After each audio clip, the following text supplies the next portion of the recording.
Welcome to the 2014.5 Midyear Completion Ceremony.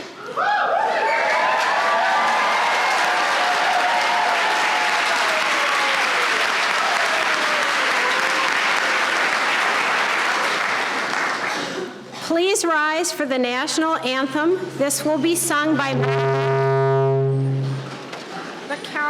a PhD candidate in engineering.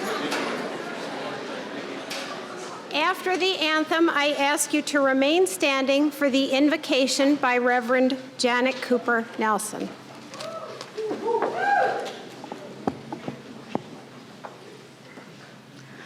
Oh, say, can you see by the dawn's early light what so proudly we hailed at the twilight's last gleaming, whose broad stripes and bright stars through the perilous fight o'er the ramparts we watched were so gallantly streaming, and the rocket's red glare, the bombs bursting in air, gave proof through the night that our flag was still there. Oh, say does that star-spangled banner yet wave o'er the land of the free and the home of the brave?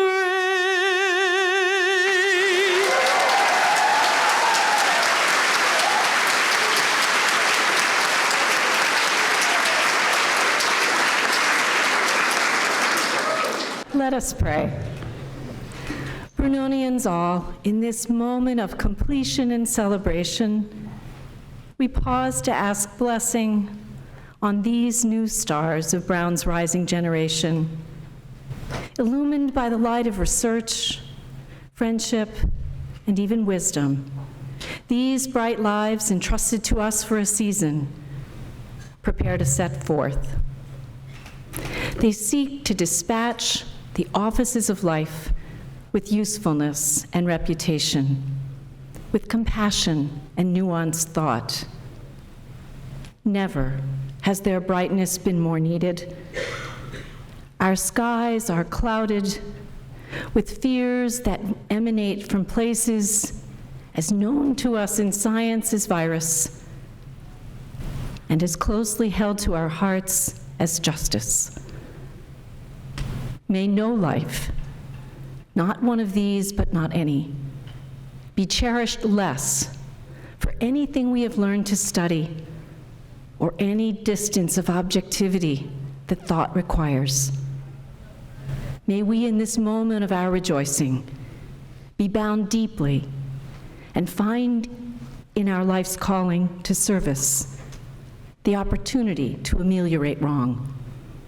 We are grateful for the season that these have shared on College Hill, for their capacity to enjoy this great university's many blessings of faculty, resources, benefactors, and most especially, in this moment, we give thanks for their families who have supported them and brought them to this day.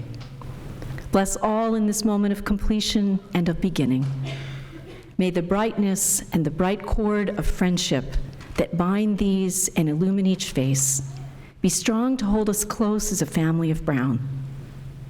And may we ever true serve what is good, what is excellent, what is worthy, and what is just, so that we may become a part of all that is a blessing in the life of the world you love. Amen. Please be seated.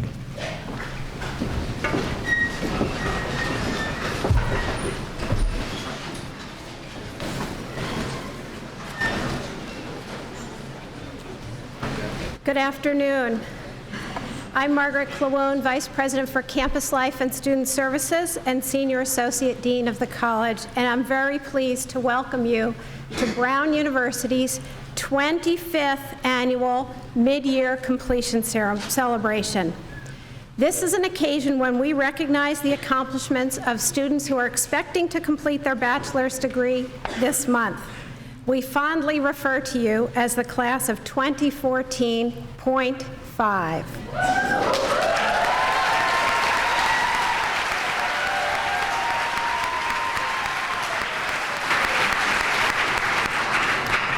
It's hard for me to believe that there used to be a time when we didn't gather like this, when students who had finished their requirements in the middle of the year left without any ceremony at all.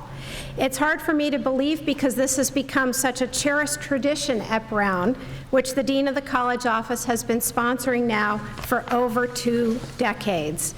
The celebration today is not meant to replace, but rather to complement Brown's annual commencement, which will be held this year, as it always is, on Memorial Day weekend. In fact, you students, 2014.5, who are completing your degrees now, actually have not 1, but 3 opportunities to celebrate your Brown undergraduate experience. Some of you may have walked in last year's commencement, and we honor you again today. And if you choose, you can return in May to be feted again at our official commencement celebration. That day is your official commencement from Brown, and we do hope to see many of you here again for that. You, as .5ers, have opened the curriculum as wide as it can possibly open. You are perhaps the most Brunonian of all Brunonians. I recognize that for some of you, it was a careful plan to be a .5 grad, and for some of you, it was unexpected. But you have all made of whatever carried you off track a record of accomplishment. I applaud you for defying expectation, and I congratulate you on your achievements. I'd like to continue our celebration by turning the floor over to the first speaker who would like to commend you on your accomplishments. Her research, teaching, and leadership have focused on health, economic development, and public policy. This past year, she launched an exciting and ambitious strategic plan for Brown's future, which will ensure another 250 years of excellence. Parents, students, and colleagues, please welcome the 19th President of Brown University, Christina Hull-Paxson.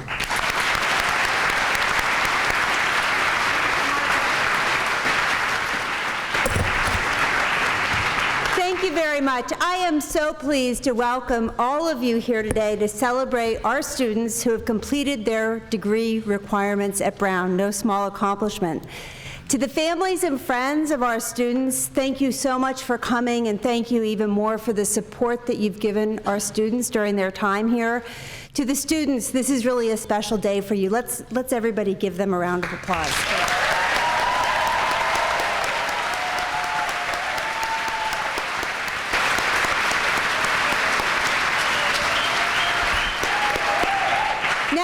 As Margaret said, this ceremony does not replace our wonderful spring commencement ceremony. I can guarantee you, though, that this one is shorter, and it's more fun, too. Well, maybe not, but it's a very nice one. So I do hope to see all of you in May, as well as we can celebrate your formal graduations from Brown. But it really is appropriate to stop here today to celebrate you, to mark everything that you've done, and recognize your accomplishments. Again, echoing what Margaret just said, the fact that we have a mid-year graduation ceremony, it's so typically Brown. Many schools would not have such a ceremony. Students are supposed to start in September. They are supposed to finish precisely 3 years and 9 months later. And if they don't do that, that's a sign that there is something wrong. But at Brown, we celebrate the fact that not everyone does things exactly the same way. We tell students when they arrive, and I'm sure all of you heard this on your very first day, the welcome, when you sat on the green and heard from whoever was talking to you, depending on what year it was, that you have the responsibility to shape your own educations. And for some students, that educational trajectory is very straight. For others, the shape of that trajectory is not linear. It winds around a little bit, and it takes a little bit longer. Some of you are ending mid-year because you chose to take time off to pursue a passion, to work in the policy world, maybe to start a business, to pursue artistic endeavors. Some of you had personal or family reasons for taking some time away from Brown. Some of you transferred to Brown, and others may have attended Brown on a part-time basis, often as resumed undergraduate education students. Many of you simply wanted to take the time to experience the real world outside of College Hill. But for whatever the reason, you leave Brown with more extensive experience, and I believe greater maturity than many of your peers. If I would describe our .5ers, many of you whom I've met, I would emphasize your individuality and your independence.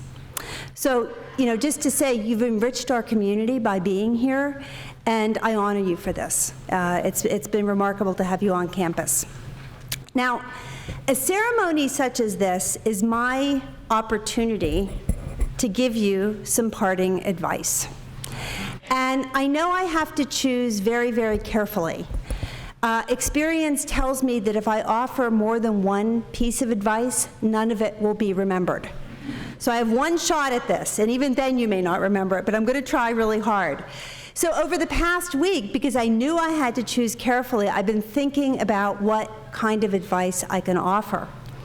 Now, it happens that I spent the last week in Hong Kong celebrating the 250th anniversary of Brown's founding with the many members of the Brown community who are there. And, I didn't know this when we planned the trip almost a year ago, but it was a very interesting week to be in Hong Kong because the student pro-democracy protests, the umbrella movement, which started several months ago, was and is still underway. University students there, together with other Hong Kong residents, have been demanding a more democratic process for selecting the chief executive of Hong Kong. At the same time, while I was there and talking to people and learning about the protests in Hong Kong, I was reading, yes, the Brown Daily Herald, as well as the New York Times and other newspapers across the country, about the protests that were taking place in the United States in response to the grand jury decisions involving the deaths of Michael Brown and Eric Garner at the hands of police officers. Although these two sets of protests are halfway across the world from each other and on seemingly disparate issues, I came to realize that they actually share a very common thread. Both stem from a deep unease within these two very different societies about social injustice that at their root flows from inequality. In Hong Kong, I learned, and frankly, the news coverage here is not great, that the protests have been spurred by rising income inequality in Hong Kong and a sense that those in the bottom half of the income distribution have very little political influence. And that's prompted this increased focus on greater democracy. In the US, as you all know, the protests may have been sparked by specific events, but they're occurring against a backdrop of a multiplicity of disadvantages that young and older Black men face in this society, not only from racial profiling by the police, but also in the criminal justice system, as well as in labor markets. Students from across the country, along with others, have participated in protests in response to these grand jury decisions. From Hong Kong, I was very proud to read that Brown students had organized several protests, meaningful and peaceful, to draw attention to the issue. A die-in in front of Sales Hall and a day of silence. These episodes I underscore a point that I think all of us know, anybody who's spent 4 or maybe more years here, and that is that Brown's commitment to social justice is very strong. It has been for a long time. And although students here don't always agree on how to respond to injustice, and sometimes they don't even agree on how to define it, they don't ignore it. Now, you're leaving Brown.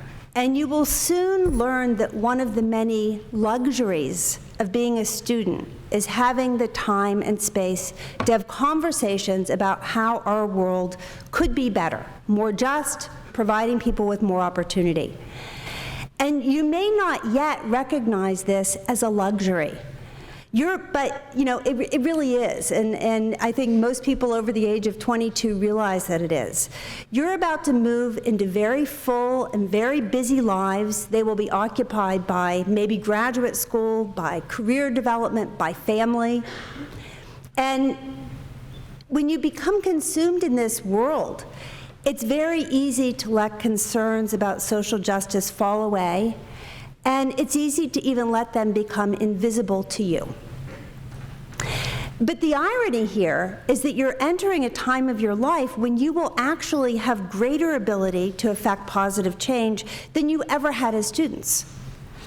As college graduates, every single one of you is entering a world of privilege. And with this privilege comes the power, the ability to make change.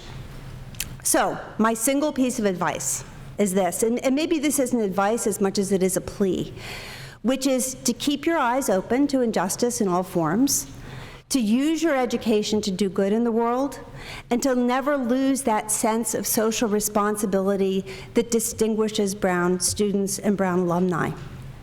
So, kind of serious advice, but it really is heartfelt. So now, before I turn the podium over to our next speaker, will all of the family and friends here please join me again in congratulating our newest Brown graduates.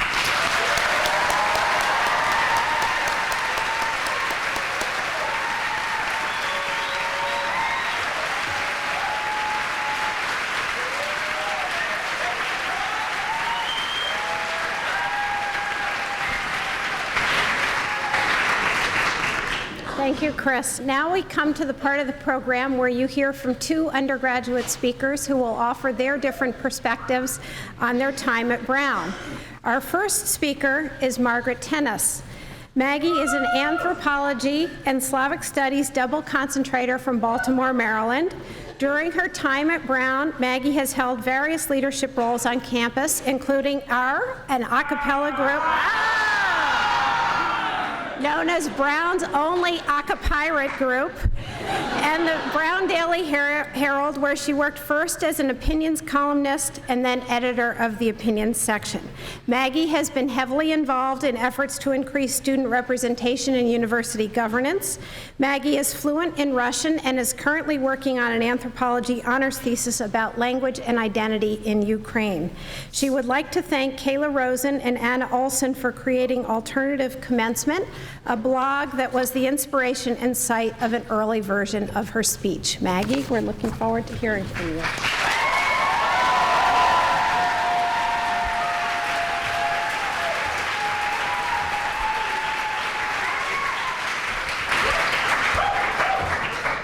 Good afternoon and congratulations. Today, I'm going to share the story of how I came to be a .5er. It is only one example of the many different paths that we each followed to reach this moment. My own path involved few choices and a lot of hard decisions. Senior year is a special time for any college student. I had so many plans for mine. But we make plans, and God laughs. It was a Friday morning in September of last year. I felt great. Classes were going well. I was absorbed in my thesis about language and identity in Ukraine. I lay in the sun on the green, surrounded by my best friends. I was the happiest I had ever been.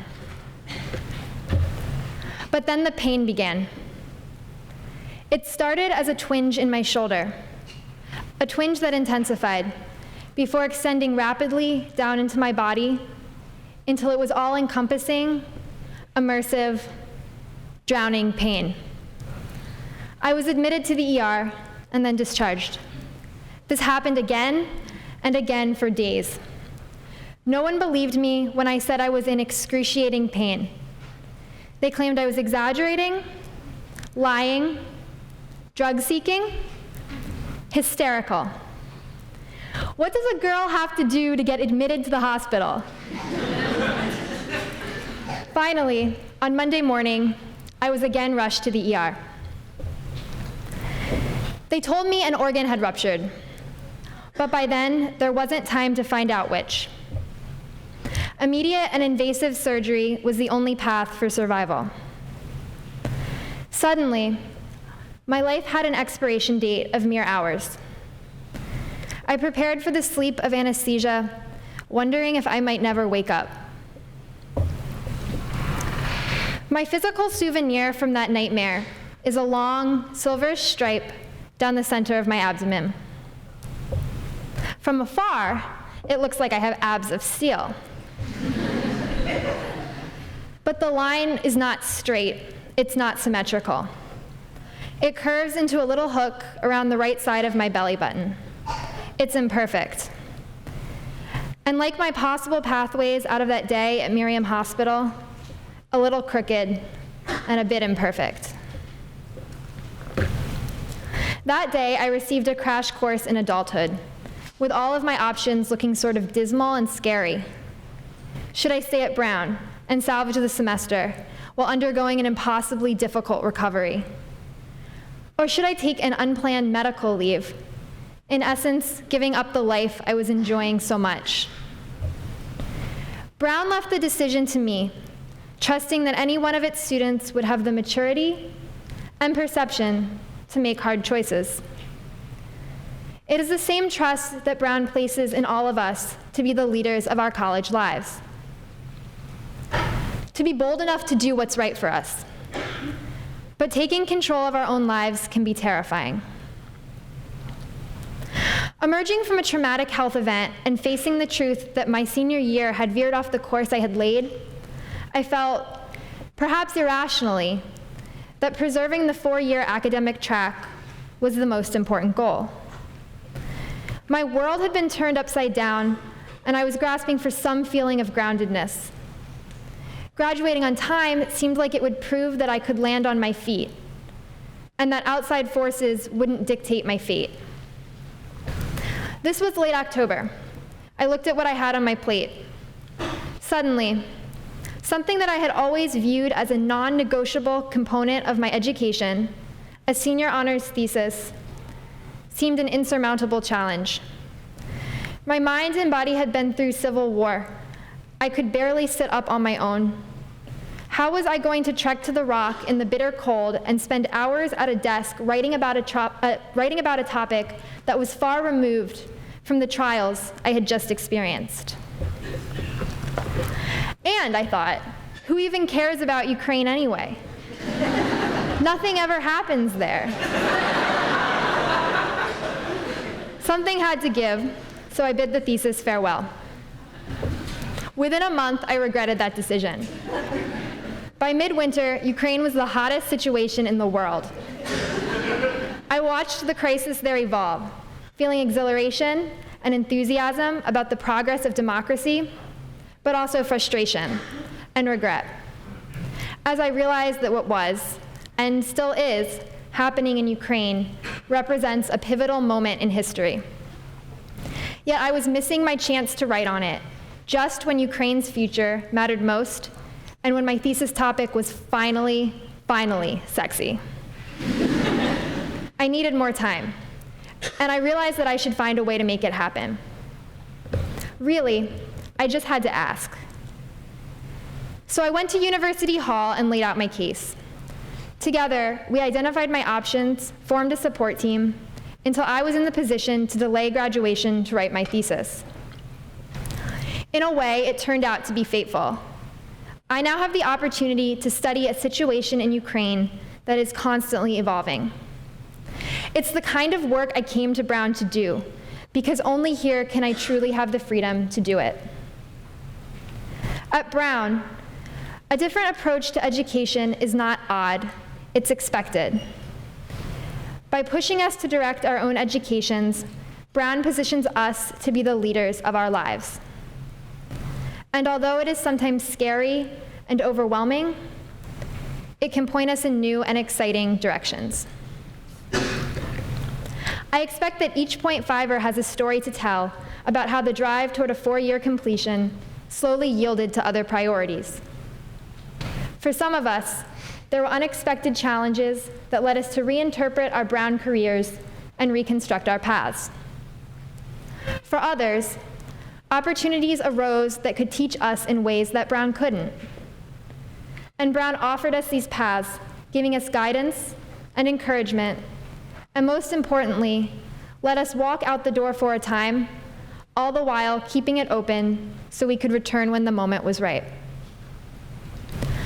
Brown's option for a mid-year completion allowed me to dodge the real disruption that my surgical adventure would have caused, and I was able to reboot academically and socially. When I first saw my scar, I was struck by its power to mark me physically. But I slowly came to appreciate its power to symbolize my struggle, and ultimately, my triumph. The .5 tacked onto our graduation year accomplishes something similar. Yes, it marks us, but it also signals our uniqueness and symbolizes the distinction of our college experience. Our journey here at Brown, even if it was winding and less predictable, will help us to know ourselves and to shape our own imperfection.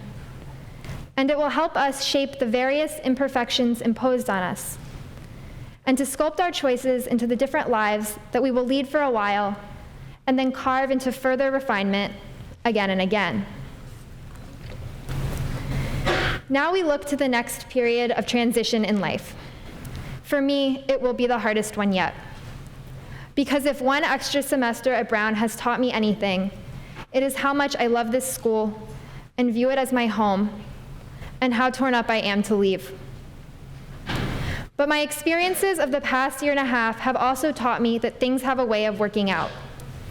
Just as my scar is not a straight line, neither were our paths through college. But I own the scar because it's uniquely mine and it makes me special. And Brown let us own our educations and make them exceptional and right for us. Brown has quietly and without much fanfare prepared us to take advantage of whatever choices led us to delay graduation a bit. And the total of these years with Brown have quietly schooled us in the skills we'll need to navigate the next journey of our lives. The journey that commences beyond the gates and begins today. Thank you.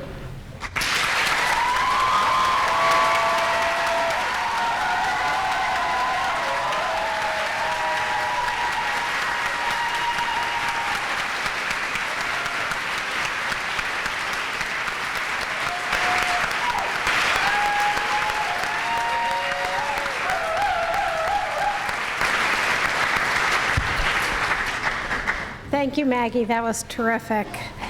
Our second speaker is Todd Harris. Todd is a public policy concentrator from Alexandria, Virginia. During his time at Brown, he served on the Undergraduate Council of Students in a number of roles, including president for the 2013-2014 school year. Todd also served as a Meiklejohn peer advisor for 3 years and co-founded the Brown Political Review, a nonpartisan publication based out of Brown's Political Theory Project. While on leave in fall 2012, Todd worked as a field organizer in Virginia for the Obama campaign. He has since shifted his focus to campaign and political analytics, and he plans to join a startup company in Chicago, Civis Analytics, in February. It's been my pleasure to have worked with Todd in his role as president of UCS, and I know that Brown is better for his accomplishments and everything he did with his leadership. So Todd, I'm happy to welcome you to the platform.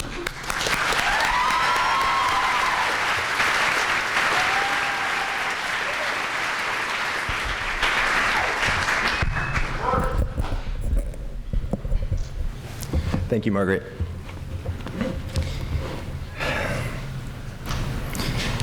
Last year, two good friends started a blog called Alternative Commencement, as Margaret previously mentioned, as a space for seniors to share their own parting thoughts with the class of 2014.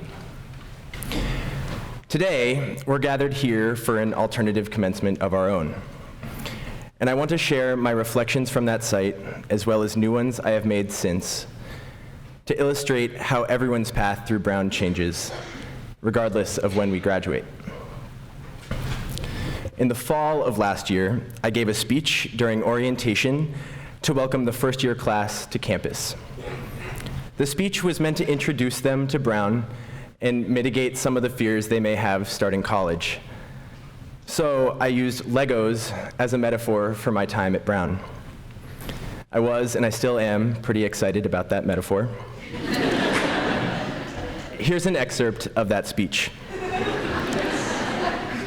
On the front of Brown's box of Legos, there's a promise of what Brown could be.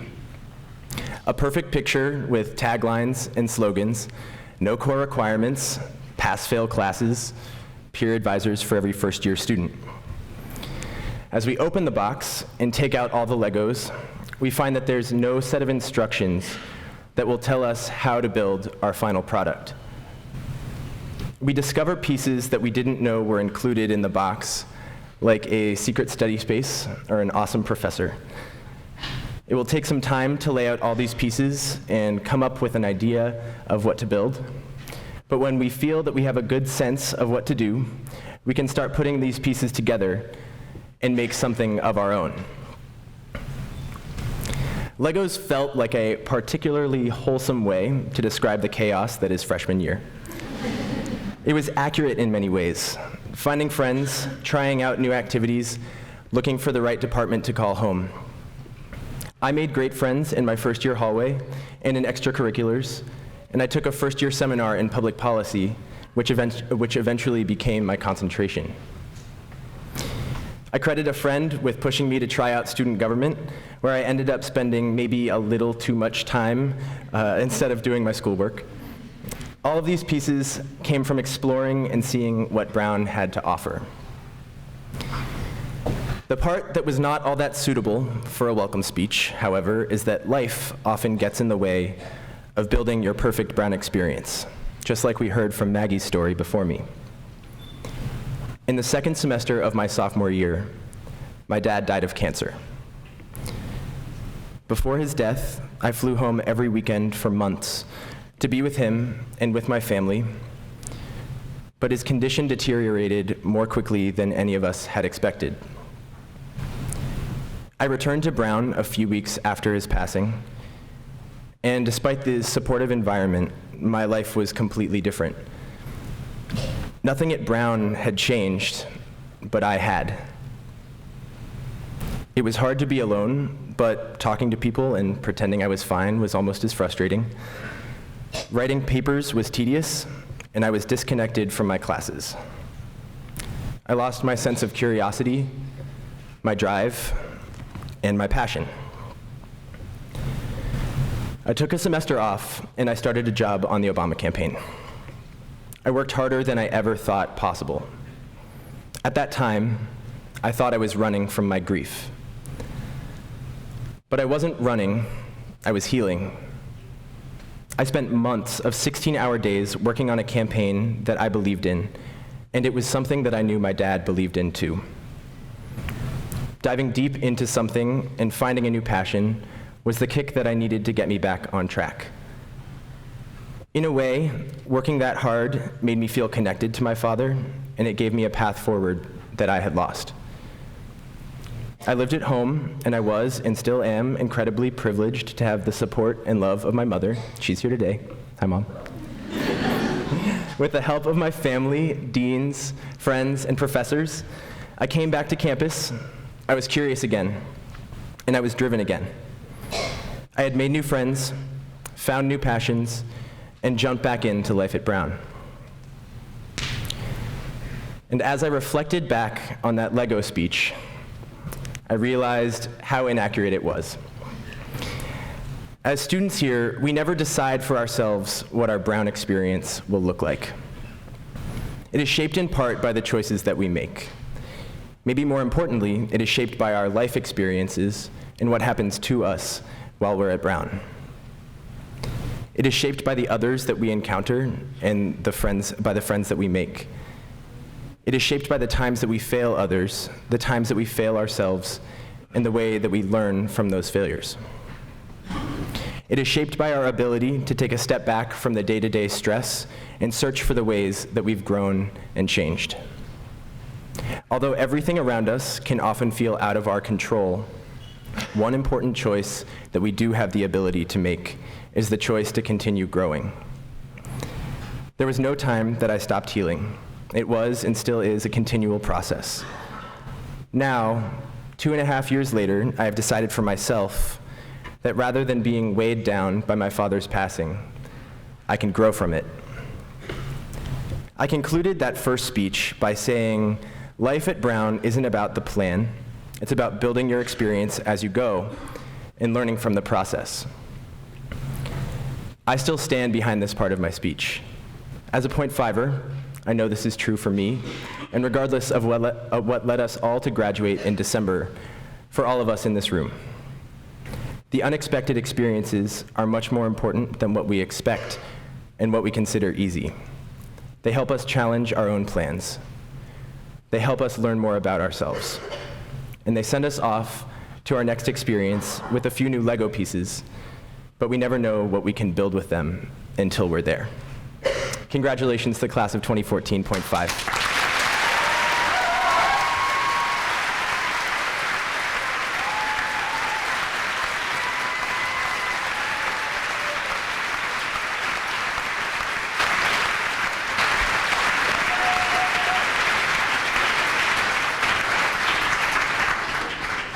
Maggie and Todd, thank you both for your eloquent wisdom. Those were really wonderful speeches. Thank you. It's customary at this ceremony to have a Brown faculty member speak, and we're extremely fortunate this year to have with us Professor of Chemistry and Engineering and Provost of Brown University, Vicki Colvin. Dr. Colvin joined Brown this summer after serving at Rice University as Vice President for Research and Director of Rice's Center for Biological and Environmental Nanotechnology. As Brown's Provost, Dr. Colvin serves as the Chief Academic Officer with responsibility for all academic and budgetary functions within the university. The Provost also presides over the affairs of the university in the absence of the President. This past March, Vicki Colvin joined the board of the Schlumberger Foundation, which works to advance opportunities for women scientists, particularly in the area of environment and fuel processes. Please give a warm welcome to Provost Vicki Colvin.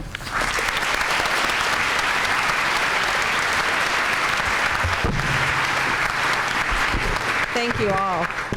And thanks to the student speakers. I don't know that I have much to add. So it is a real pleasure to be here. And I want to just add to all of the welcomes to the families, friends. I saw some faculty as well as alums to this celebration. And congratulations, graduates. You are finished. You have completed the requirements for your college degree, and we'll have multiple times to celebrate that. So really, my best wishes to you. And you're very fortunate. About 1 in 3 people in this country have gotten to the milestone that you've arrived at. And in the world, only 1 in 15 ever get a college education. So thank your parents, thank your friends, thank whomever helped you on your way here today. You are incredibly talented and incredibly fortunate. And as much as this day is about celebration, it is also about gratitude. So I have really struggled with what to say to all of you. I am so not an expert on life, and I'm not sure what such a diverse audience might be interested in. So my solution is to talk to myself, and I hope that some of what I say strikes a chord with all of you. So I'm an only child, and I spent a lot of my time in life talking to myself, actually.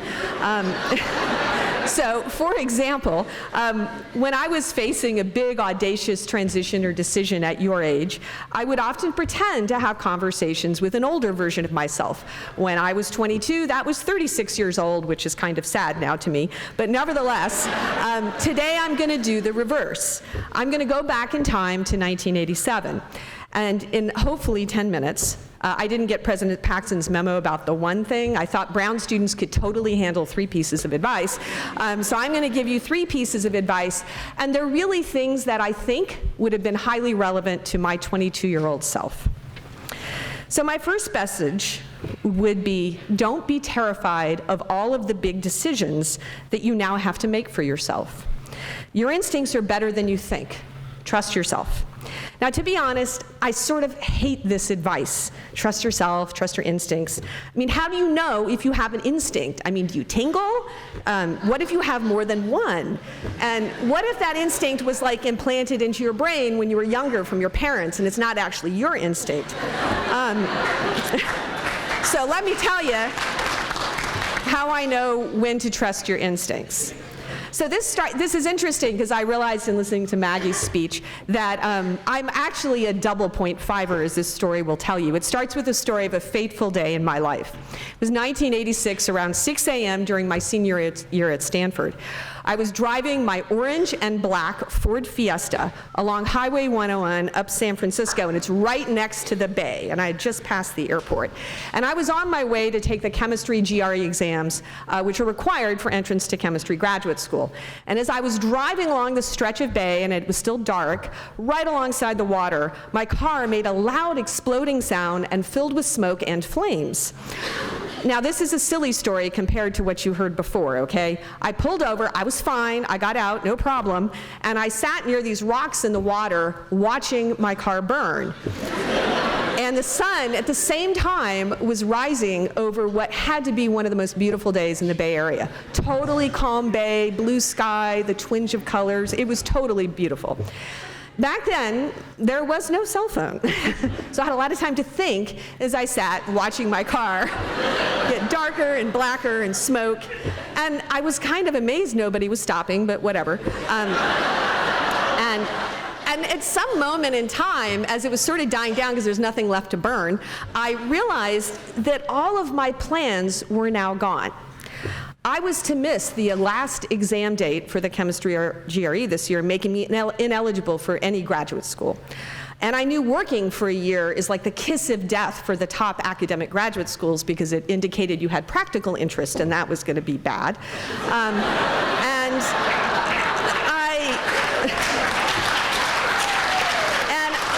the real kicker was, it was like, January or something, and I was on a full financial aid scholarship to Stanford, and I knew they weren't going to pay for a 5th year. So I sat there, and at that moment I had no plan. I certainly had no job. I apparently had no car. Absolutely no idea what my future would bring. And, I was terrified. I had that moment of thinking I was going to be sick, but then slowly I became really calm and very determined because I knew with certainty that I absolutely loved doing scientific research. Now, I had not always trusted this instinct. Both of my parents are scientists, and I tried absolutely everything but science at Stanford when I first got there to see if I liked it. I tried writing, I tried teaching, I volunteered, I tried to major in philosophy, which is a very big mistake for me. And, I finally joined a research lab, and guess what? There was no doubt in my mind that was the happiest place I could be. I spent hours in the sub-basement of the chemistry department, and I had felt the exhilaration of finally getting an experiment to work after months of effort. or reading hundreds of publications on esoteric topics like silicon surface chemistry and condensing all of that knowledge into a single page. I mean, there was nothing I would rather do than that. And I know that sounds strange, but it's true.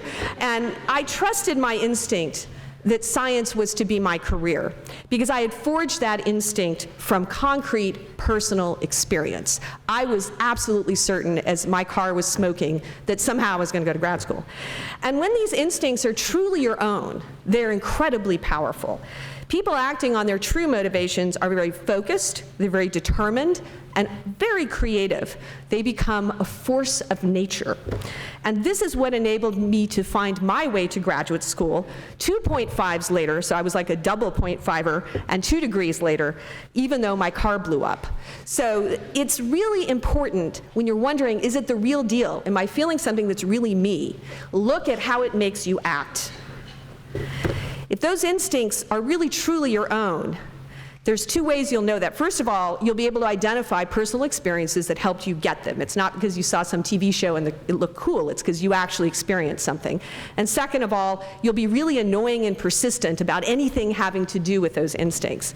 And that's sort of the 2 things, if you're analytical, you might need to know. For everyone else, perhaps the best way you know if it's a true instinct, if it's really your own, is that you're going to trust it because that instinct will give you no choice at all. So let's switch gears and even talk more about me. Remember, I'm talking to myself. Okay, so you might be surprised or not to learn that I am really uncomfortable up here right now. Really, I'm very uncomfortable. I would be vastly, vastly more at ease teaching you how to solve an acid-base problem, using a whiteboard, or even better yet, giving you a PowerPoint presentation. In fact, I had to use every ounce of self-control coming into this to not give you a PowerPoint presentation. I even asked, could I project it? And they said, no, can't do that. What I have spent a lifetime developing, which is my scientific knowledge, matters not at all to whether or not the next 10 minutes are useful to all of you. And all I have to offer is a deep commitment to stay to my time and a willingness to do something that I find uncomfortable. I would guess that there is little about the next year that will feel comfortable to many of you. On a daily basis, you may encounter unfamiliar people, places, and be asked to do things that you never did as a student at Brown. And that would be my second message. Even though you may be nervous, awkward, or downright nauseous, please welcome any and all chances to feel uncomfortable. You actually have a great, great preparation for whatever life throws at you. Brown has given you a liberal arts education. You know how to read, how to critique, how to write, how to analyze, how to shape your own education, and how to research stuff. And so to write the speech, for example, I used my prodigious research skills and typed in how to give a good graduation speech into Google.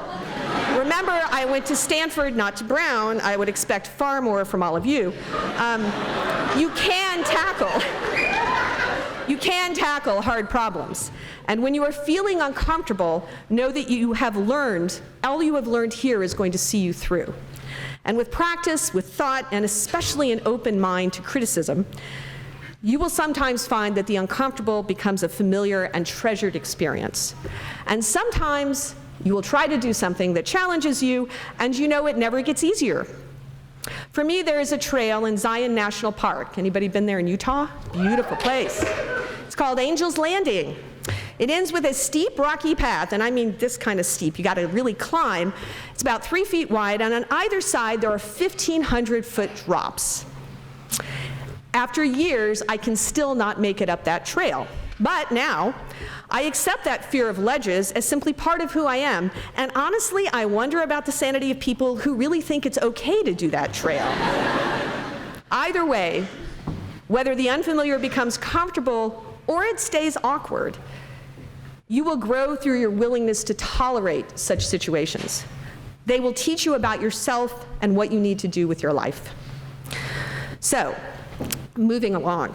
About 20 years ago, I had this conversation with a close friend about Einstein. We were trying to decide how many actual days of Einstein's life did he really have great thoughts. My friend, who was a theoretical physicist, argued that Einstein only probably spent, he guessed, 100 days out of, he calculated, the 20,000 days Einstein was alive, having genius-level ideas.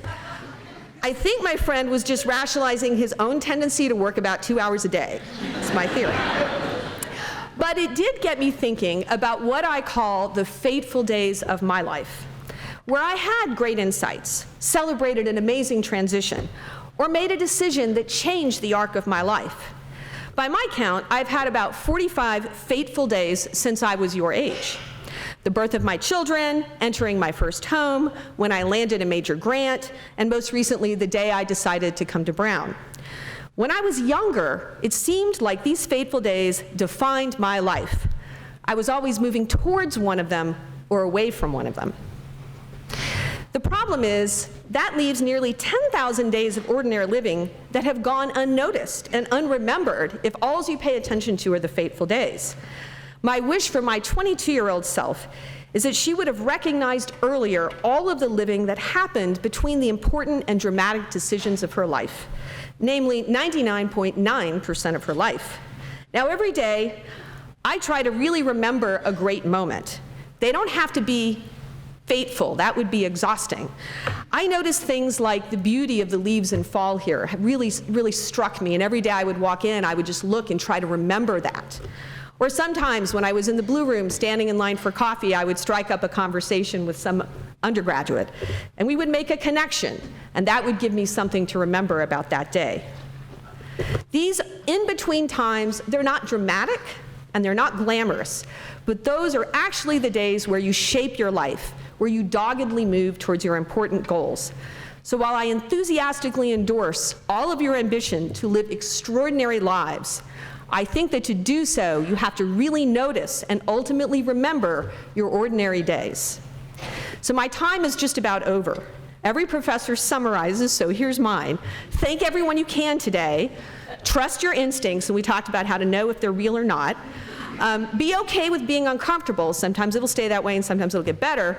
And finally, pay attention to each and every day of the remarkable life I know you're going to have. And if this were actually a conversation with my 22-year-old self, she would have been full of questions for me. Does my life end up making a difference to the world, or at least to someone? Do I really make any bad decisions that I could avoid? And that answer is yes. Do I end up happy? Do I end up happy? And I would not have given her any answer, would have frustrated her, because the true joy in life is unfolding it without knowing the future. The only reassurance I have to give to her or to you is that your families, your friends, and this amazing university, really, they've all prepared you for a wonderful journey towards a life of usefulness and reputation. I wish you the best as you discover that life. Thank you, and congratulations again.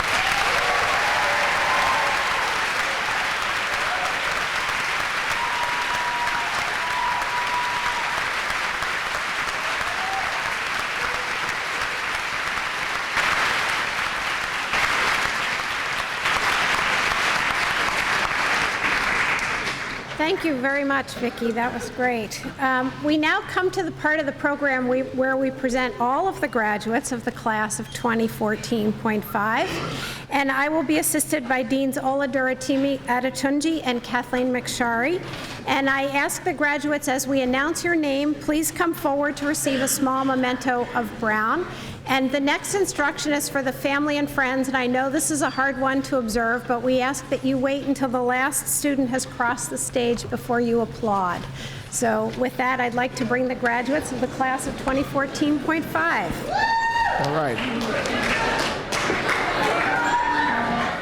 Brooke Achterhoff, Janet Adeniji, Dormal Alton, Stephen Hark, Nicholas Baker, Vivian Bang, Elijah Ben Easy, Clara Bayer, Joshua Bloom, Philip Bold, David Braun, Kelly Broccoli, Victoria Bohr, Ari St. Chad, Grant Chapman, Chase Childress, Jonathan Cicierlo, Brian Colvin, Evan Cranston,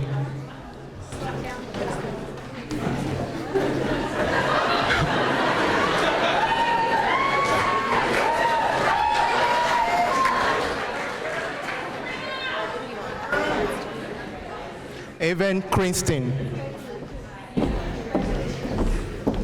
Brianna Krimitz, Sinead Crotty, Stefan Debraski, Will Doe, Gregory Helnan, Dominic Ranzi Erazo, Claudine Fernandez, Christina Fleischer, Edward Friedman, Emily Fuller, Jane Louise Fury, Emily Goodman, Lily Gutterman, Todd Harris, Megan Hauptmann,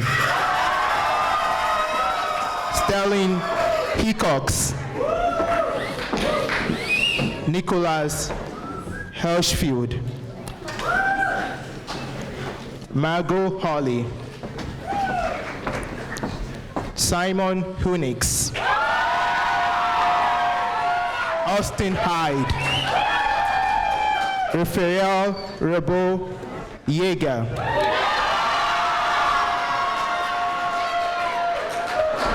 Latoya James, Renok Jani, Louisa Kellogg, Fescon, Eric Kildorf,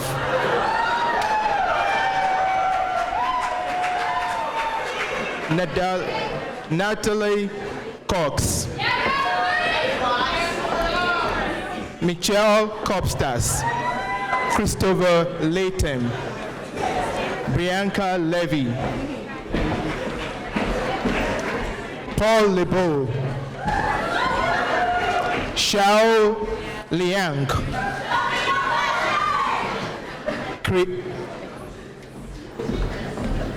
Cario Lowe, Renata Martins,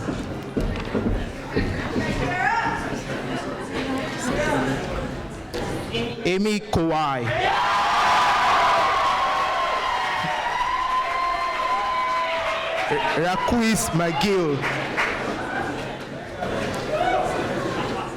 Raquis McGill,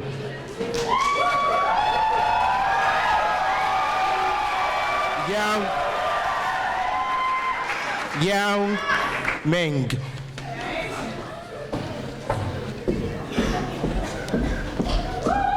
Madeline Met, Daniel O'Donnell, Vandy Pan, Natalie Posiver, Sophia Putka, Nathaniel Rabb, Sophia Render, Rebecca Rika, Lawrence Ruas, Robin Rollader, Danielle Rotamel, Hannah Rothman, Ezra Rodman, Sophia Ruiz, Renata Martin, Alexandra Salinos, Julia Savi, Han Shola, Corey Silva, Phoebe Stein, Hunter Tablov, Natalie Tarr, Margaret Tennis,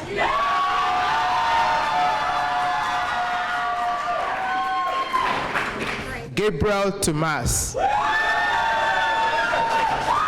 Dorothy Tonston, Catherine Vakis, Jeffrey Velez, Brandon Vich, Ragzum Wongchuk, Ilano Wega, Emily Wilkins, Pivito Williams, Sandra Young, Alexandra Yi, Yi Sun Yu, Peter Aranha, Christopher Wilbur,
I'd like to take a moment now to thank our band, the Van Wickle Winds, led by music professor Matthew McGarrell.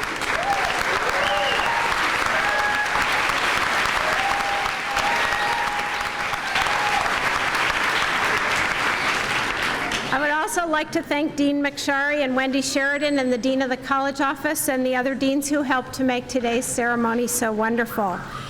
We are now going to conclude in the traditional way, which is the singing of the alma mater. After the alma mater, the students are going to process out of the hall, and we ask everyone else to remain standing until the recessional is complete.